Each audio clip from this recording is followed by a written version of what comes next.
O que acontece quando uma guerra baseada na disciplina e na obediência cega também se alimenta do poder de uma droga? Nos porões do Terceiro Reich, foi planejado um experimento de proporções inimagináveis. Transformar soldados comuns em máquinas que não sentissem sono nem medo. Esta é a história de como uma pequena pílula de metanfetamina se tornou a faísca oculta que acendeu a Blitzkrieg. De como a ânsia de supremacia levou o alto comando nazista a sacrificar a humanidade de suas próprias tropas, e de como, no fim, o uso massivo de drogas revelou o rosto mais desesperado do regime. Bem-vindo ao Wartime Archive.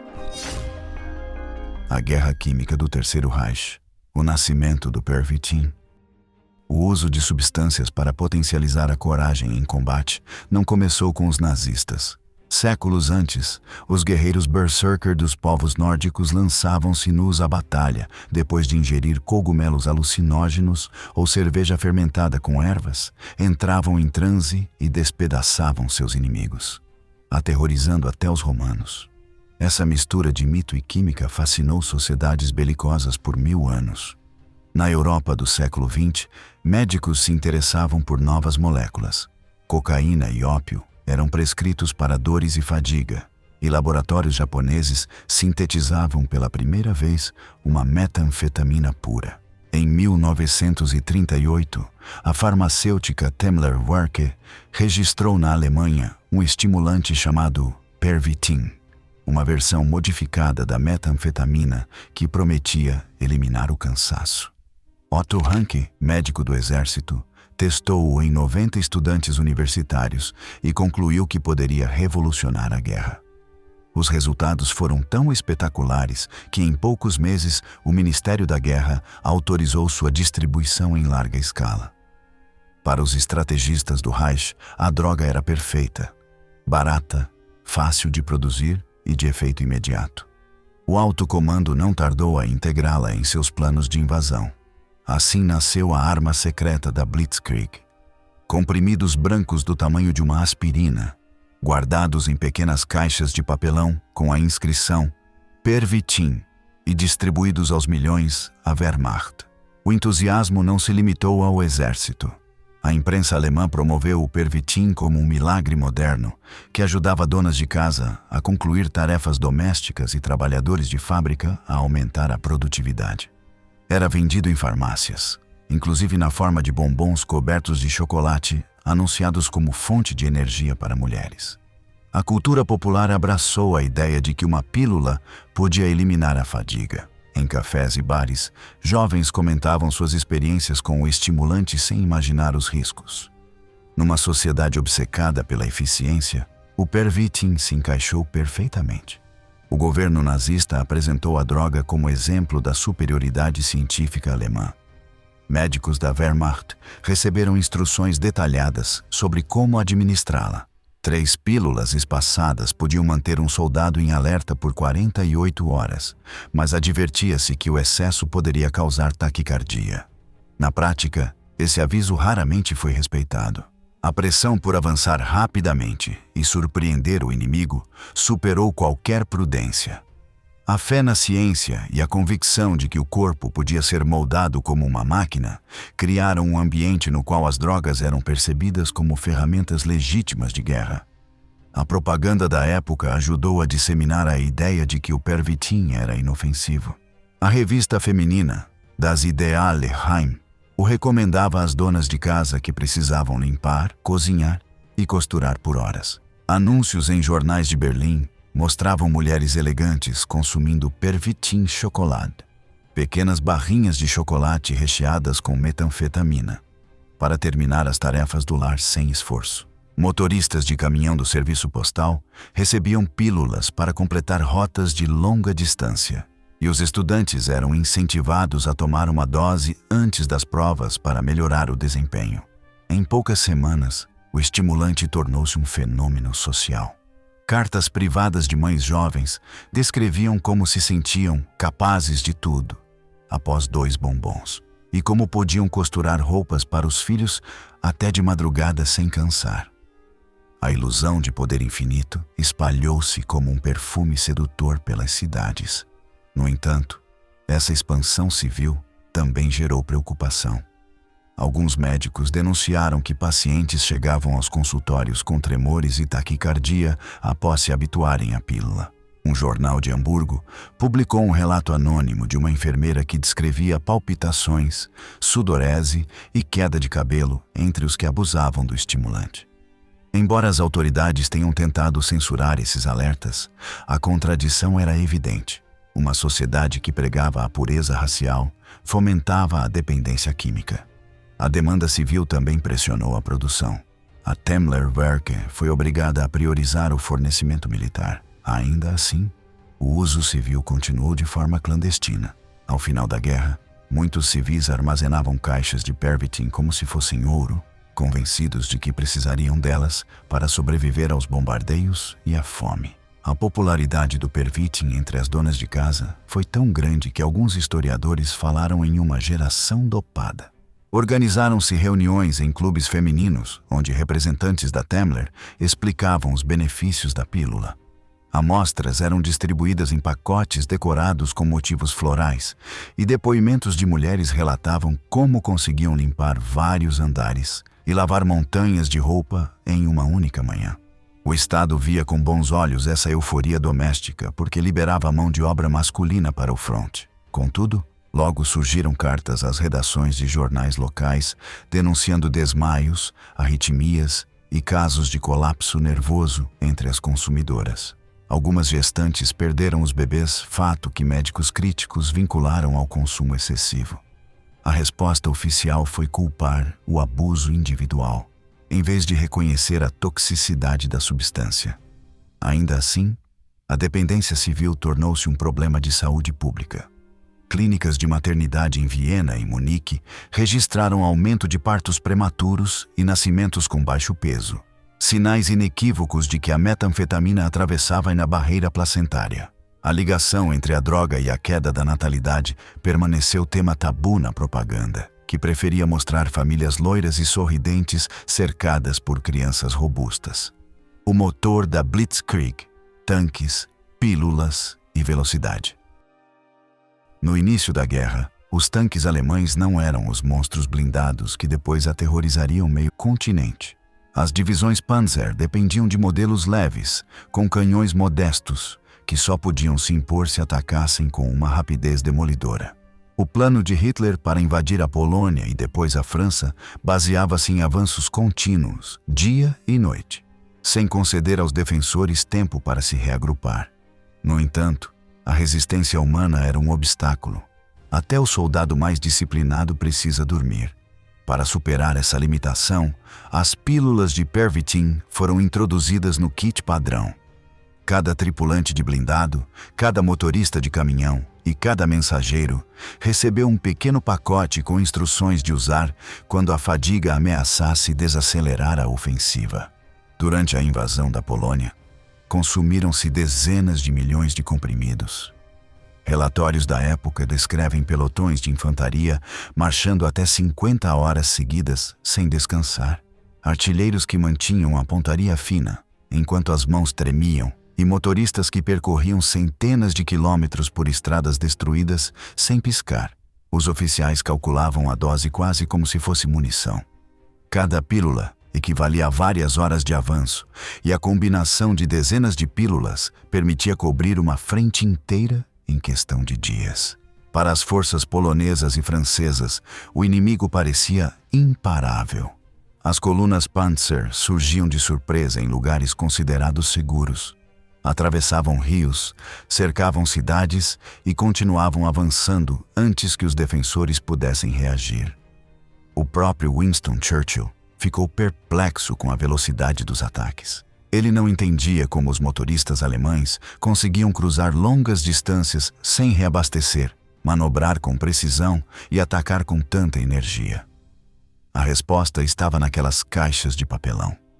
O Pervitin dava aos soldados uma sensação de onipotência que, no breve período em que durava o efeito, os fazia ignorar a dor, o sono e o medo.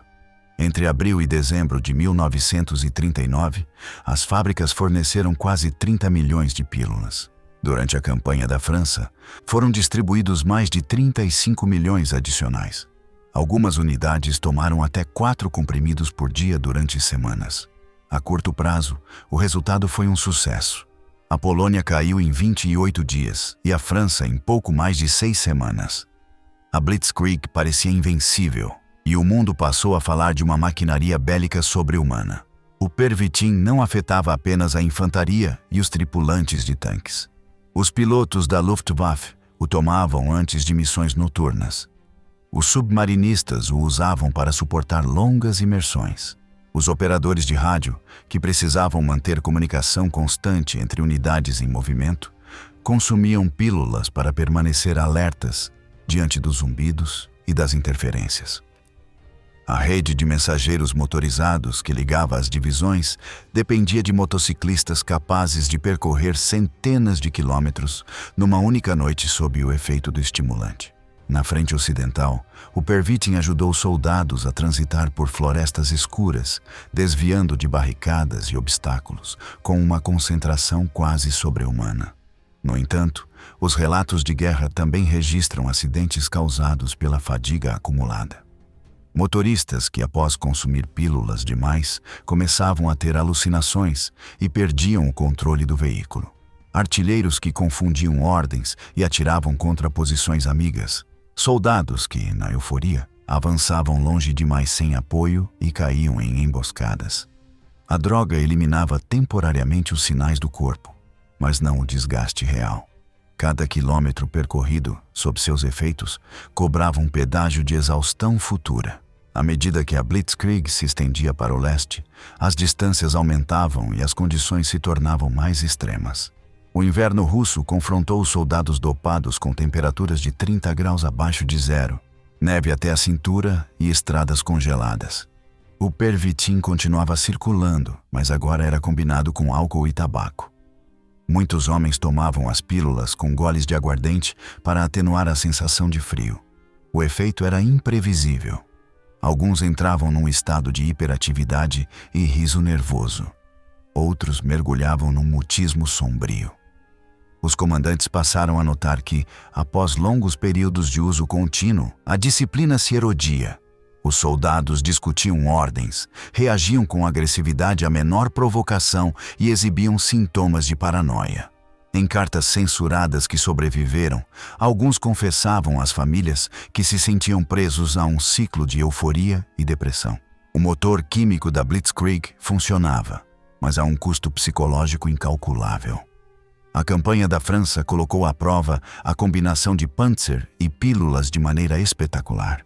O alto comando decidiu atacar através da floresta das Ardenas, considerada quase impenetrável pelos franceses. A surpresa foi total. Colunas de blindados e caminhões avançaram por estradas estreitas, à noite e sem pausas. A maioria das tripulações levava várias pílulas de reserva. Um cronista alemão descreveu como nos dias mais críticos, o cheiro de metanfetamina se misturava ao de óleo e metal dentro das torretas. Quando os Panzer emergiram da floresta, dirigiram-se ao rio Mosa. Os engenheiros vinham trabalhando sob efeito do Pervitin por jornadas inteiras para construir pontes de pontões em tempo recorde. A travessia foi um balé de aço e adrenalina. Tanques e caminhões se sucediam sem interrupção sobre estruturas que oscilavam nas águas.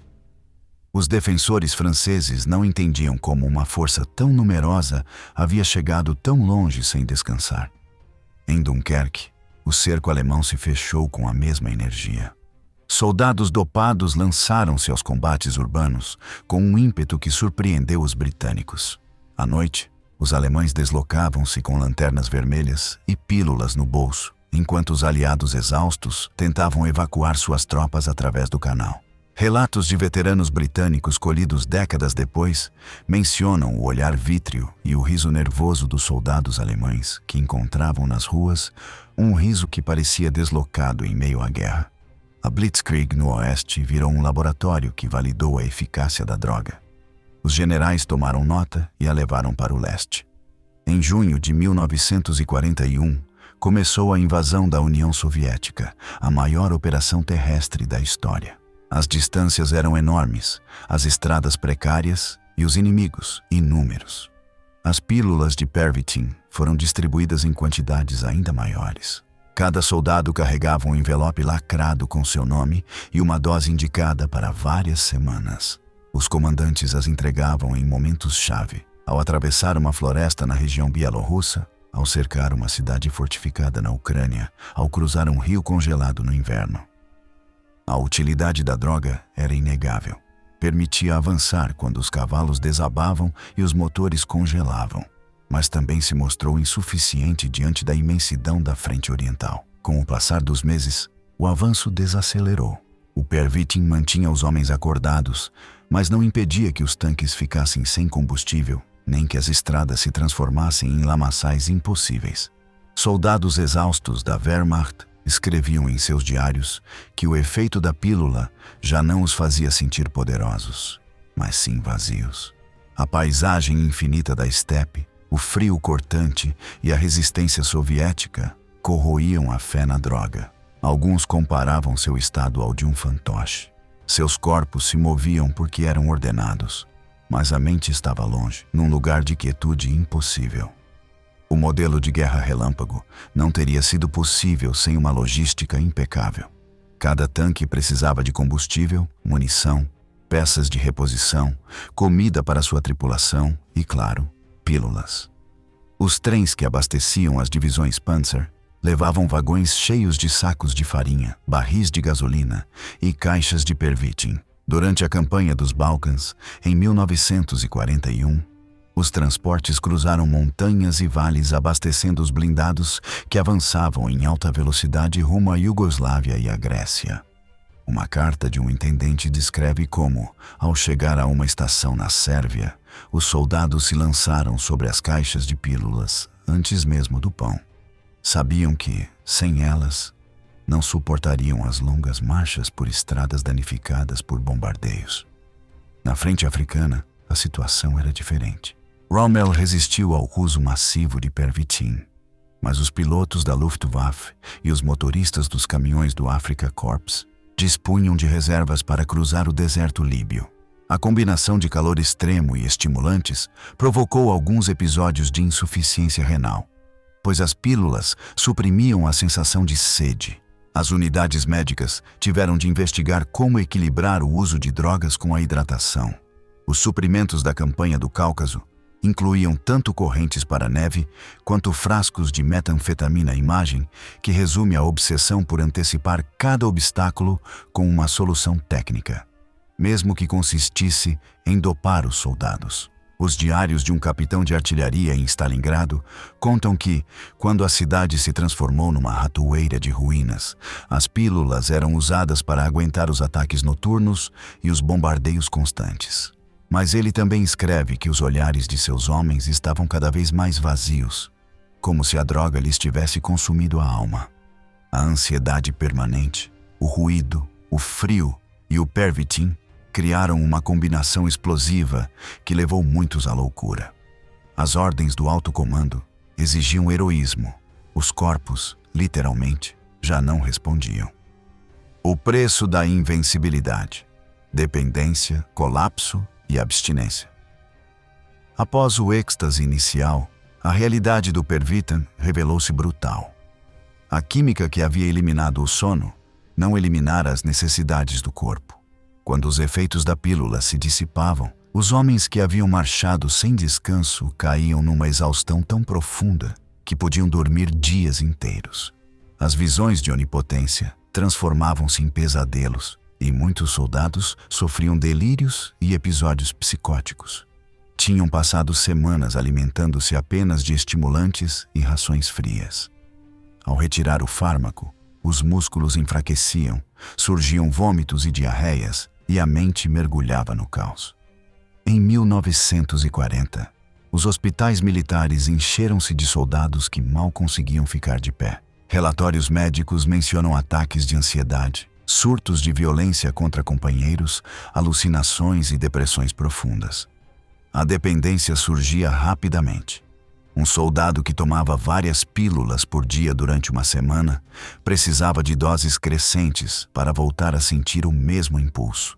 Quando a cadeia logística se rompia e o abastecimento deixava de chegar, o síndrome de abstinência se desencadeava com toda a força. Nos quartéis formaram-se mercados negros de Pervitin e alguns soldados trocavam parte de suas rações de pão por pílulas. Houve motins e rebeliões quando os comandantes tentaram reduzir o consumo.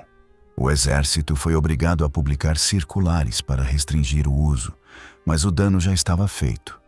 A Wehrmacht, que pretendia ser o paradigma da disciplina, tornara-se dependente em massa. As revistas da época refletiam a contradição. De um lado, a propaganda exaltava a força dos soldados alemães. De outro, médicos advertiam sobre corações acelerados, fígados inflamados e cérebros saturados. Alguns altos comandantes começaram a se perguntar se a vitória rápida não estava semeando as sementes da derrota. No fim de 1941, enquanto a ofensiva no leste estagnava no inverno soviético, os soldados continuavam consumindo pílulas em condições cada vez mais duras. O frio extremo e o cansaço acumulado multiplicavam os efeitos colaterais. Registraram-se casos de soldados que, em plena retirada, recusavam-se a abandonar suas posições porque o Pervitin lhes provocava uma sensação delirante de invulnerabilidade. Outros, ao deixar de tomá-lo, eram incapazes de responder a ordens básicas. Esse era o custo oculto da suposta invencibilidade. O exército mais moderno da Europa havia hipotecado sua eficácia a um estimulante que, sem um fornecimento constante, convertia seus homens em sombras trêmulas. Um dos efeitos menos conhecidos do abuso de metanfetaminas era o deterioro dental e do sistema digestivo. Os soldados começaram a perder dentes prematuramente, a sofrer infecções nas gengivas e dores estomacais crônicas. A pílula suprimia a sensação de fome, de modo que muitos deixavam de comer durante os períodos de euforia, contribuindo para a desnutrição. Médicos de campanha constataram que, após meses de uso intensivo, numerosos soldados apresentavam úlceras gástricas e arritmias. A saúde mental também se esfacelou. Psicólogos militares, um grupo reduzido porém influente, documentaram um aumento de casos de paranoia. Soldados antes tranquilos passaram a ver inimigos em toda parte, acusando companheiros de conspirar contra eles.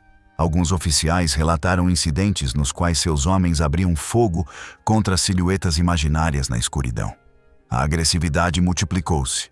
Brigas entre camaradas por motivos triviais terminavam em ferimentos mortais. Os testemunhos da época incluem a história de um cabo que, em um surto psicótico, pensou que seu próprio pelotão era uma unidade soviética disfarçada. Ele se entrincheirou em um celeiro e atirou até ser contido.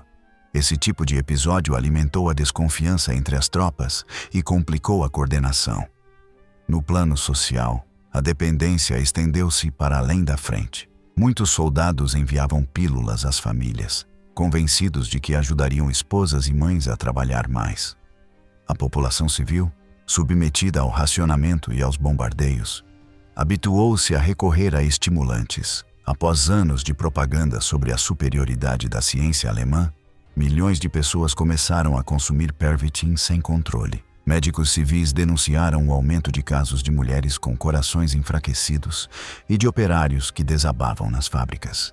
No fim de 1941, o Ministério da Saúde emitiu uma ordem restringindo a venda livre de metanfetaminas e advertindo sobre seus perigos. A ordem chegou tarde. Nos lares alemães, já circulavam frascos de pílulas e chocolates com Pervitin, como se fossem doces. O alto comando militar, por sua vez, teve de enfrentar um dilema: continuar fornecendo drogas para manter a moral em campanhas cada vez mais desesperadas, ou cortar a distribuição e arriscar um colapso súbito.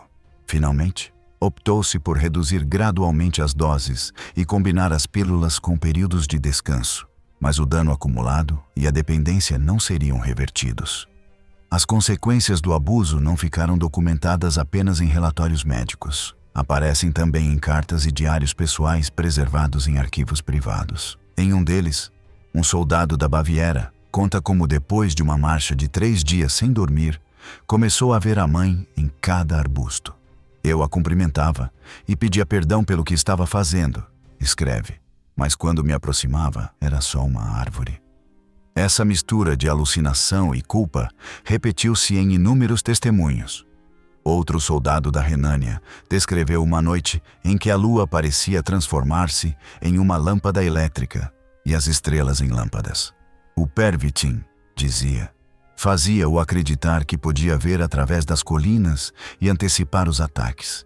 Quando as pílulas acabaram, escreveu: "Sinto-me como um animal a quem tiraram o chicote que o fazia mover-se.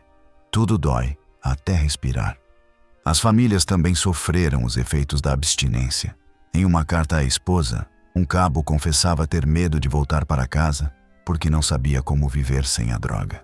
"Como vou trabalhar de novo no escritório? Como vou dormir apenas 6 horas e me sentir bem?" perguntava-se. Muitos veteranos carregaram esse medo por anos. Alguns tornaram-se dependentes de álcool. Outros desenvolveram depressão crônica. Clínicas do pós-guerra receberam milhares de ex-soldados com palpitações, ansiedade e fraqueza muscular que eles não compreendiam. Os médicos demoraram a associar esses sintomas à abstinência de metanfetamina. A dependência não afetou apenas quem consumiu a droga. Os filhos dos veteranos cresceram com pais que sofriam crises nervosas e mudanças de humor repentinas. Formou-se assim um legado invisível de sofrimento transmitido à geração seguinte, uma ferida mental que não cicatrizou com a derrota militar. Para tentar frear a dependência, em 1942 o Ministério da Saúde emitiu uma série de circulares. Restringiu-se a venda livre nas farmácias e passou-se a exigir receita para obter Pervitin. Ordenou-se aos médicos militares que registrassem a quantidade de pílulas fornecidas e que informassem os casos de abuso. Essas medidas encontraram resistência dos comandantes, que viam a capacidade de suas unidades diminuir sempre que faltavam pílulas. Na frente, muitos oficiais continuaram distribuindo o medicamento à margem das regras, considerando que os fins justificavam os meios. Ocorreram incidentes de corrupção. Os estoques de Pervitin eram vendidos no mercado negro a preços exorbitantes e soldados gastavam o soldo comprando pílulas de traficantes improvisados. Em Berlim, a polícia militar desmantelou laboratórios clandestinos que fabricavam metanfetamina sem controle de qualidade. Essas versões adulteradas causaram intoxicações e mortes, obrigando a realizar campanhas de conscientização entre as tropas. Ainda assim, a demanda não cessou. Os debates internos na Wehrmacht mostram uma divisão geracional. Os oficiais mais velhos, formados na guerra de trincheiras, eram críticos ao uso de drogas. Os mais jovens, educados na era do motor e da ciência, confiavam na metanfetamina como mais um item do equipamento. Um dos episódios mais trágicos relacionados à abstinência ocorreu durante a retirada da Tunísia, em 1943. Soldados que estavam há dias sem receber pílulas entraram em pânico ao avistar tropas aliadas. Em seu delírio, dispararam contra os próprios companheiros. O caos foi tão grande que o comando ordenou distribuir as últimas reservas de Pervitin para estabilizar a situação. Esses excessos revelam o controle que a droga exercia sobre o comportamento. A corrida pela superdroga, do Pervitin ao demo. À medida que a guerra se prolongava e o número de baixas aumentava, os cientistas do Reich buscaram fórmulas ainda mais potentes para criar soldados incansáveis. Em 1944, diante do avanço aliado e da escassez de pessoal, um grupo de farmacologistas liderado por Gerhard Orzechowski desenvolveu um projeto secreto para uma superpílula, conhecida como Deakmerus. Cada comprimido combinava 3 substâncias poderosas: 5 miligramas de oxicodona, 5 de cocaína e 3 de metanfetamina. A ideia era criar um coquetel que não apenas eliminasse o sono e o medo, como o Pervitin, mas também suprimisse a dor e a sensação de fome. A oxicodona, um analgésico opioide sintetizado na Alemanha em 1916 para aliviar feridos de guerra, era altamente viciante e causava euforia, prisão de ventre e confusão mental. A cocaína, popularizada no final do século XIX como estimulante e anestésico, proporcionava exaltação imediata, aumento da frequência cardíaca e uma perigosa sensação de invulnerabilidade. Juntas, essas drogas podiam transformar um homem em uma arma biológica que não percebia o cansaço nem a dor. Os primeiros ensaios foram realizados no campo de concentração de Sachsenhausen. Prisioneiros debilitados foram obrigados a caminhar jornadas inteiras com mochilas pesadas sob os efeitos do novo coquetel. Um grupo chegou a percorrer 88 quilômetros sem descanso, cantando e trabalhando, enquanto os guardas observavam fascinados e aterrorizados. Quando a droga deixou de agir, muitos desabaram. Os cientistas coletaram os dados e concluíram que o D9 poderia prolongar a resistência de marinheiros e pilotos em missões suicidas. Planejou-se testar a droga em tripulações de submarinos de bolso que operavam em missões de ataque, nas quais os homens precisavam permanecer acordados em espaços reduzidos por mais de 24 horas. No entanto, o projeto não chegou a se expandir. Embora os ensaios indicassem que soldados dopados podiam continuar lutando mesmo com ferimentos graves, os efeitos colaterais tornavam-se incontroláveis. Paranoia, desconexão da realidade, agressividade extrema. Alguns marinheiros permaneceram despertos um dia inteiro, cantando e carregando sacos, para depois caírem em sono profundo por horas. Outros experimentaram alucinações que os tornaram perigosos para sua própria tripulação. Com o Reich desmoronando e a infraestrutura bombardeada, as fábricas não conseguiram iniciar a produção em massa. Historiadores apontaram que o projeto foi uma das iniciativas que interessaram aos aliados no pós-guerra, mas para o exército alemão já era tarde demais. A busca pelo supersoldado químico ficou como mais uma sombra do impulso científico sem ética que marcou a máquina nazista. O projeto D9 não foi o único experimento relacionado a drogas em campos de concentração. Médicos da SS, amparados pela ideologia da ciência sem moral, testaram centenas de substâncias em prisioneiros. Em Ravensbrück, injetaram compostos que provocavam febre extrema para estudar fármacos antimaláricos. Em Dachau, utilizaram cobaias humanas para testar substâncias contra o frio extremo. Em Natzweiler-Struthof, inocularam doses de gás mostarda. Todos esses ensaios tinham em comum a mesma concepção. A vida humana era prescindível na busca de uma vantagem bélica. A superpílula D9 foi apenas um capítulo em um catálogo de horrores que incluía experimentos de esterilização forçada, injeções de água do mar e mutilações. A documentação sobrevivente mostra que os químicos envolvidos na formulação do DIUs elaboraram 10 variantes, da DI a DX, cada uma com diferentes proporções de opioides e estimulantes. Realizaram-se reuniões secretas em Berlim para avaliar qual fórmula se ajustava melhor às necessidades da Kriegsmarine, da Luftwaffe e do Exército. O próprio Albert Speer, ministro de Armamentos, foi informado da existência do projeto. Embora depois da guerra tenha afirmado que nada soube, anotações de arquivo indicam que participou de pelo menos uma reunião. O tempo jogou contra o plano. A queda das cidades e a falta de matérias-primas impediram a construção de instalações para fabricar a droga em grandes quantidades. Além disso, alguns altos oficiais começaram a desconfiar de qualquer solução que prometesse resultados milagrosos. A experiência com o Pervitin mostrara que a dependência era uma arma de 2 gumes. Ninguém queria repetir o erro em escala ainda maior. Um dos aspectos mais inquietantes da pesquisa farmacológica nazista foi a falta de limites. Além do D9, os laboratórios da SS estudaram derivados do peiote e do esporão do centeio, substâncias que décadas depois seriam conhecidas como alucinógenas. Embora nenhuma dessas drogas tenha sido produzida em grande escala, os testes realizados em prisioneiros mostraram a disposição de explorar qualquer caminho para alterar a mente humana. Os médicos também investigaram a combinação de estimulantes com hormônios como testosterona e adrenalina, buscando aumentar a agressividade e reduzir a empatia. Em alguns documentos, mencionam-se injeções de extratos hormonais em soldados da Waffen-SS antes de lançarem ataques. Os resultados foram contraditórios e perigosos, com casos de convulsões e fúria incontrolável. Esses experimentos inescrupulosos revelam até que ponto a ideologia nazista desprezava a dignidade humana. Cada fracasso era ocultado e justificado como mais um passo rumo ao objetivo de criar um exército de homens perfeitos. O projeto D9 foi, de certo modo, o ápice dessa mentalidade. Uma tentativa de sintetizar a brutalidade em um comprimido.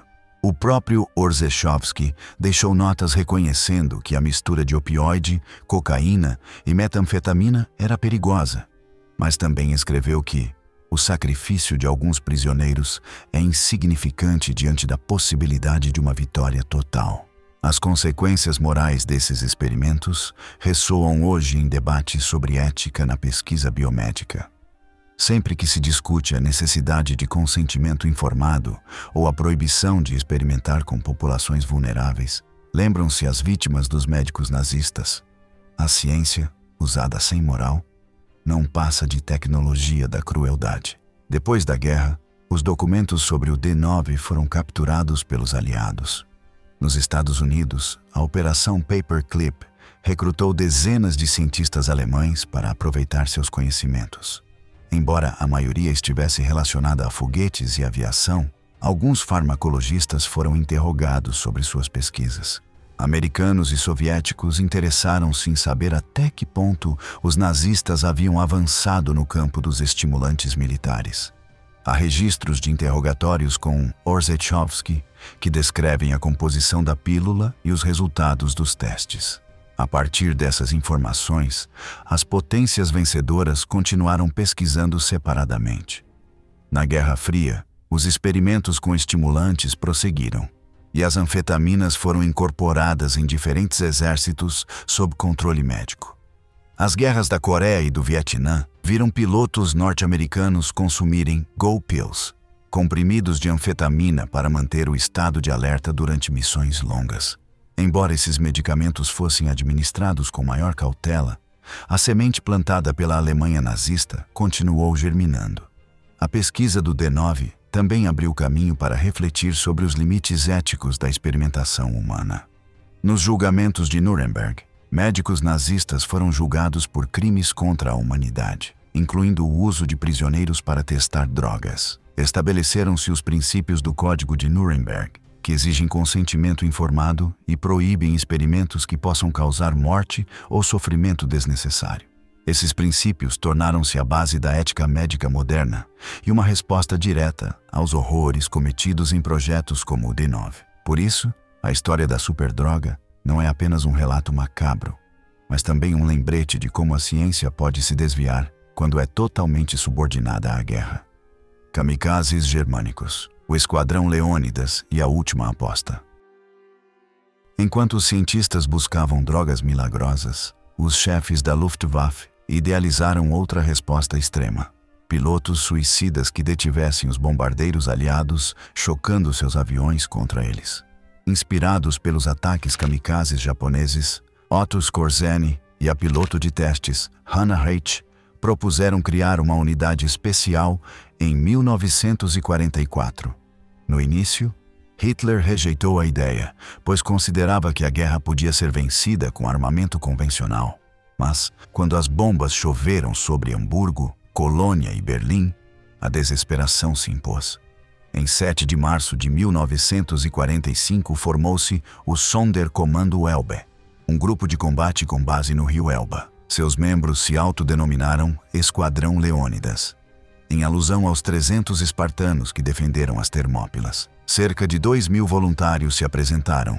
300 jovens de 18 a 21 anos, quase sem experiência de voo, foram selecionados. A formação foi rudimentar.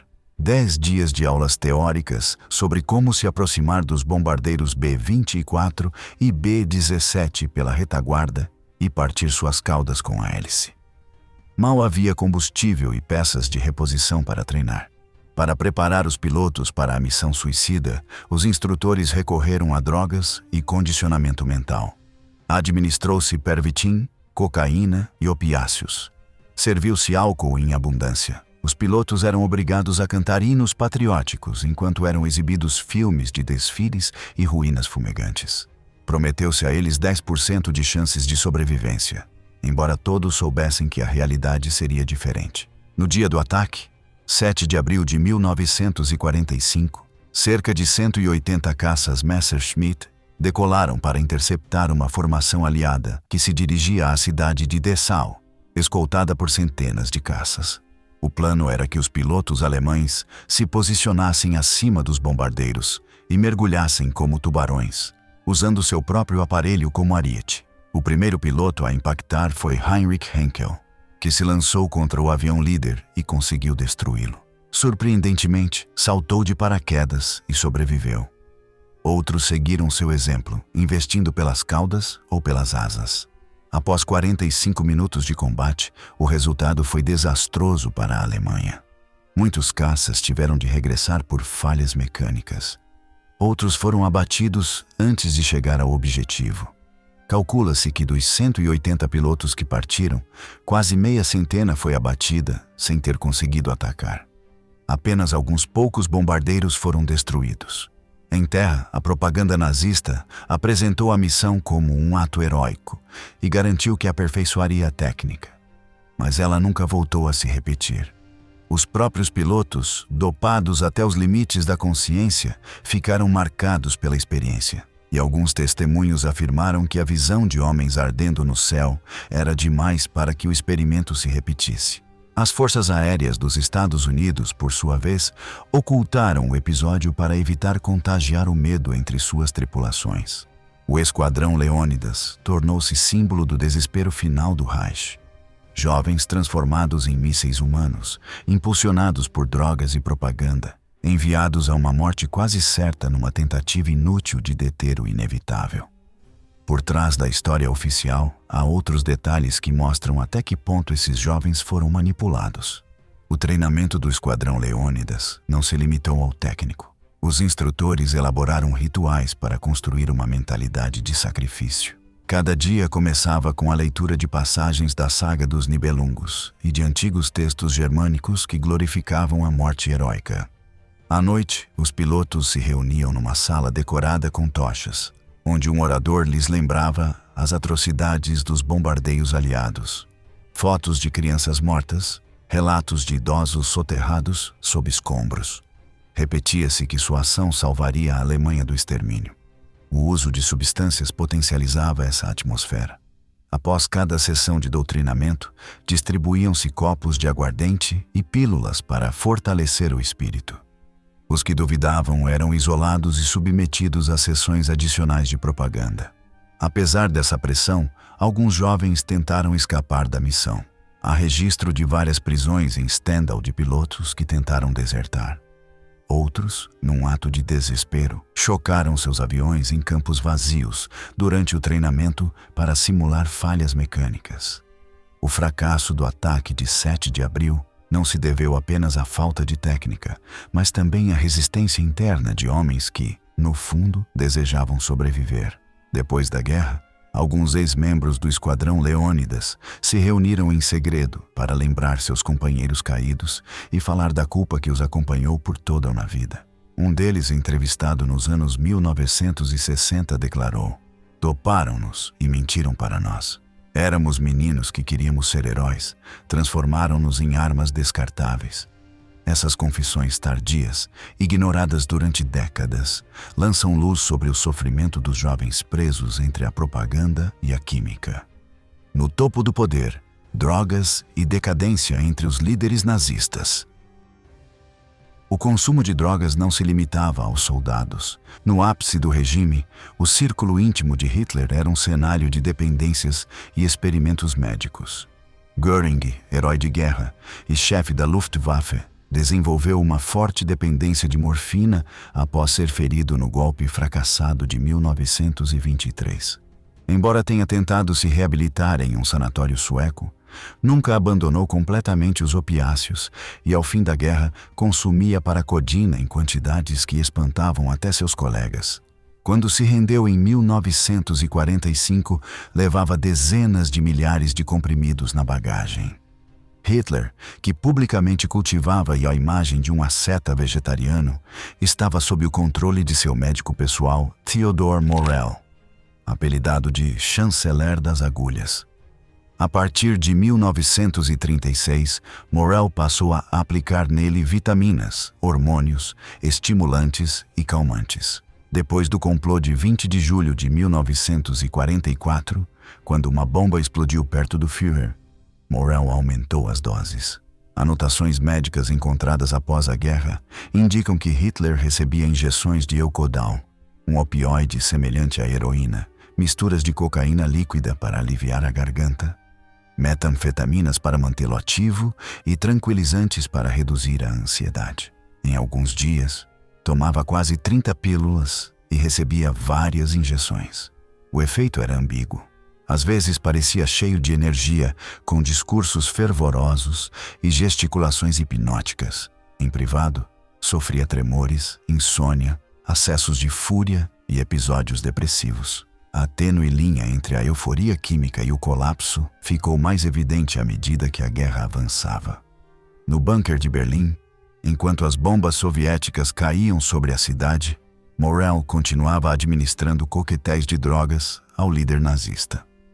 Outros membros do partido, como Heinrich Himmler, evitavam o médico por sua má reputação. A própria Eva Braun confessou que não suportava o cheiro do consultório dele. Com o passar dos anos, a figura de Morell tornou-se sinistra. Alguns historiadores o consideram um charlatão que prejudicou a saúde do paciente. Outros sustentam que sem suas injeções, Hitler teria sucumbido antes. O fato é que o chanceler das agulhas encarna a relação tóxica entre poder e dependência que marcou o regime. A degradação de Hitler e de seu círculo íntimo mostra que a dependência de drogas não foi fenômeno marginal, mas sintoma da corrupção moral do sistema. Quando líderes que exigiam sacrifício e disciplina consumiam estimulantes e narcóticos diariamente, o discurso da pureza tornava-se mais uma máscara. O colapso do Reich expôs essas contradições. Após seu suicídio, dentistas soviéticos identificaram os restos de Hitler graças às suas peças dentárias deterioradas pelo gosto por doces. Göring, capturado com seu tesouro e suas pílulas, suicidou-se com uma cápsula de cianeto para não ser enforcado em Nuremberg. Morell morreu em 1948, doente e arruinado, deixando um arquivo de receitas e registros que documentam a farmacologia da ditadura.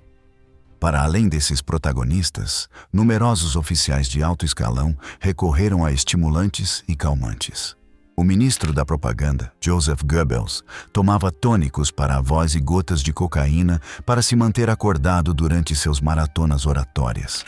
O arquiteto Albert Speer relatou em suas memórias que nos últimos meses da guerra dependia de pílulas de anfetamina para acompanhar o ritmo frenético da produção de armas. Himmler, obcecado com a pureza racial, enviava relatórios ao seu médico queixando-se de insônia e pedia soluções naturais, mas acabou aceitando injeções de extratos de plantas e sedativos.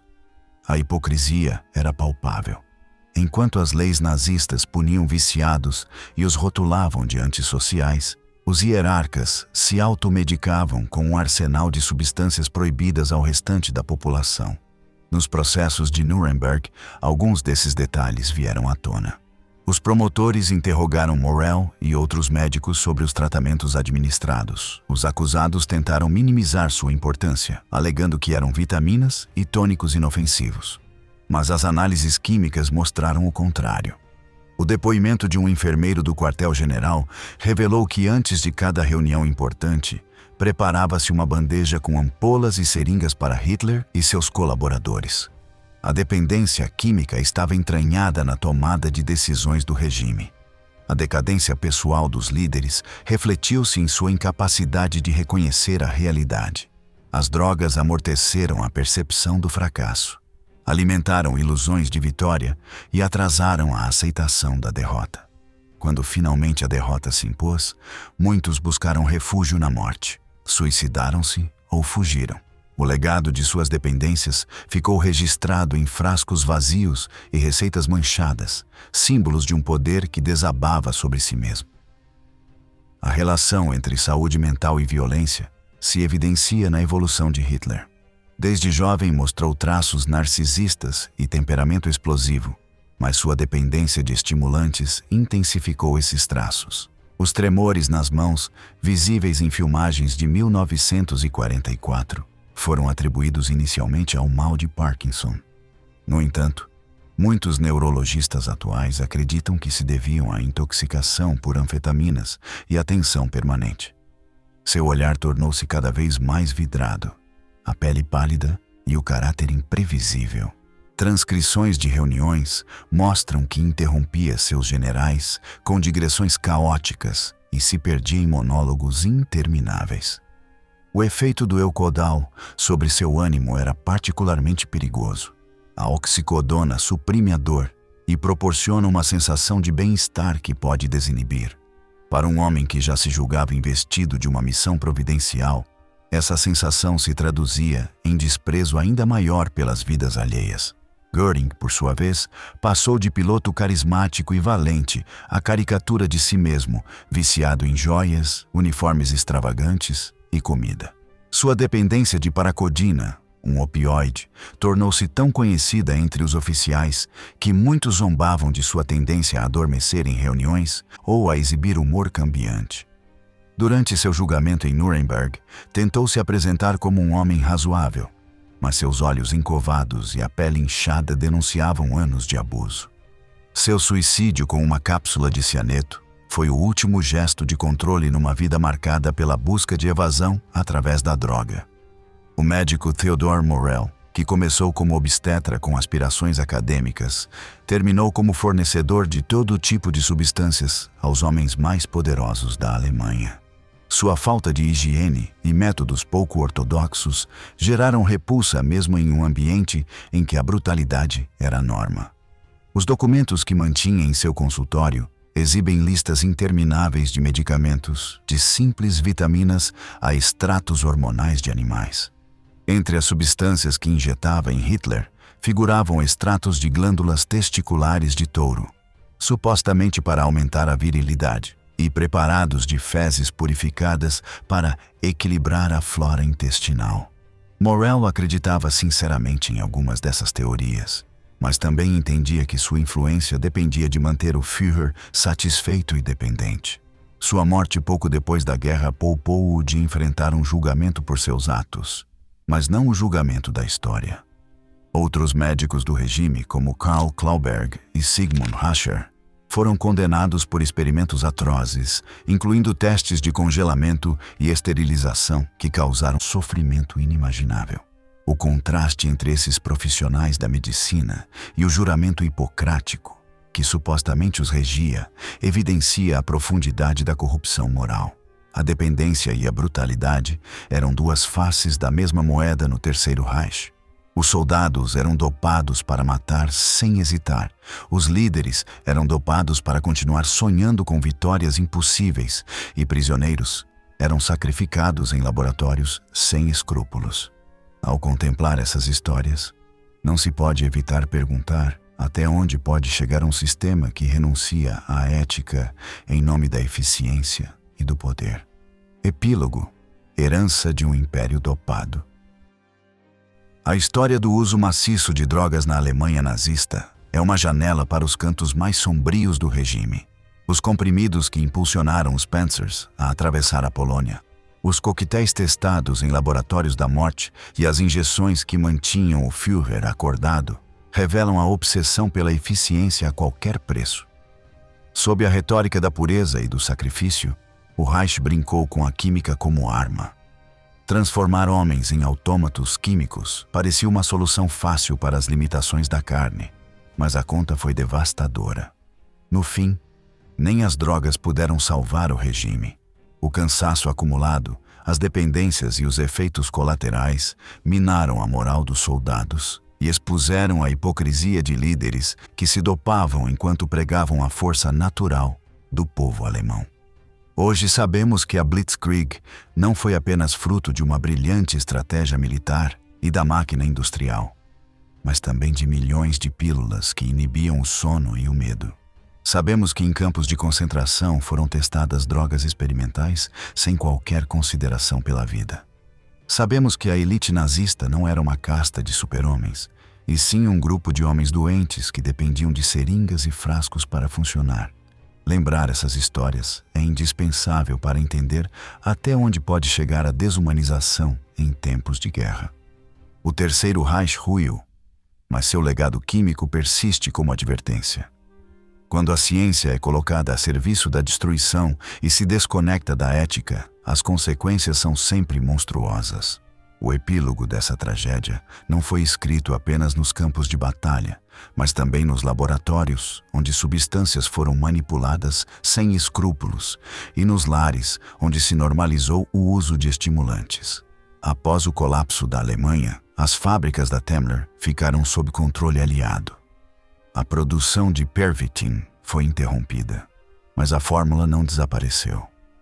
No pós-guerra, a metanfetamina tornou-se uma droga clandestina e ressurgiu na forma de cristais em diferentes países. As lições da Blitzkrieg foram esquecidas. Em conflitos posteriores, como as guerras da Coreia, do Vietnã e do Iraque, os exércitos voltaram a recorrer às anfetaminas para manter pilotos e soldados acordados. O debate sobre o uso de estimulantes segue aberto. É legítimo expor soldados a substâncias que podem deteriorar sua saúde no longo prazo? Até que ponto a necessidade militar justifica sacrificar o bem-estar mental?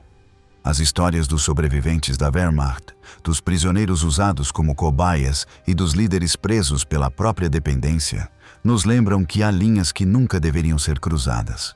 O lado sombrio da droga e da guerra não pertence ao passado. É um espelho incômodo para o presente. Que esta narrativa sirva como homenagem às vítimas invisíveis de um experimento que desumanizou milhões e como advertência para que a ciência e a medicina nunca voltem a ser cúmplices da barbárie. O legado da droga nazista também se infiltrou em âmbitos inesperados. Nos anos posteriores à guerra, alguns dos químicos que haviam trabalhado na Temmler migraram para a indústria farmacêutica civil. Desenvolveram-se novos derivados da metanfetamina para tratar a narcolepsia e o transtorno de déficit de atenção. Esses medicamentos, embora regulamentados, compartilham a origem com o Pervitin. Nos anos 1960 e 1970, o uso recreativo de anfetaminas disparou em movimentos culturais e em cenas musicais. A história do Pervitin nazista foi resgatada por jornalistas e pesquisadores que apontaram os paralelos entre a dependência dos soldados e o vício de jovens hippies ou de estudantes que tomavam pílulas para estudar mais. No esporte de alto rendimento, as anfetaminas foram utilizadas para melhorar o desempenho até que as federações internacionais proibiram seu uso. No ciclismo, no atletismo e no futebol, detectaram-se casos de doping com derivados da metanfetamina. Sempre que um novo escândalo vem à tona, os historiadores lembram que a raiz desse problema está nas guerras e na obsessão por ultrapassar os limites do corpo a qualquer custo. A memória do Pervitin nazista serve, assim, para conectar conflitos distantes: a Segunda Guerra Mundial, a Guerra Fria, o mundo do entretenimento e o esporte.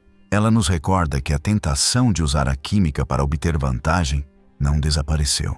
Diante dessa tentação, é imprescindível manter viva a consciência das consequências. As vozes dos veteranos que se arrependeram, dos prisioneiros usados como cobaias e dos líderes presos em seu próprio delírio devem continuar ecoando.